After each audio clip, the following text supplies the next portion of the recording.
સુરતની કાદરસા નાડ વિસ્તારમાં વરસાદ ન હોવા છતાં ડ્રેનેજ લાઇનમાંથી પાણી બેકફ્લો થવાથી વિસ્તારમાં પાણી ભરાયું હતું.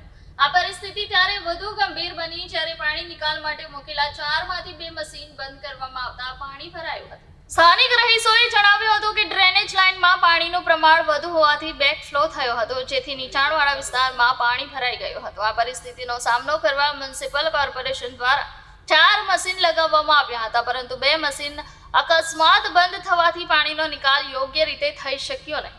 સ્થાનિક વ્યવસાયીઓ અને રહીશોએ આ બાબતે સ્થાનિક પ્રશાસન પર ગંભીર લાપરવાહીનો આરોપ મૂક્યો છે. તેમણે જણાવ્યું કે નિયમિત જાળવણી અને મોનિટરિંગનો અભાવ હોવાથી આવી સમસ્યાઓ સર્જાય છે.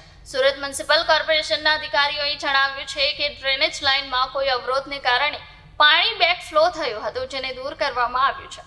મશીન બંધ થવા માટે તકનીકી ખામી જવાબદાર હોવાનું જણાવતા તેમણે કહ્યું હતું કે તમામ મશીન હવે ચાલુ કરવામાં આવ્યા છે અને વિસ્તારમાંથી પાણીનો નિકાલ કરવામાં આવી રહ્યો છે.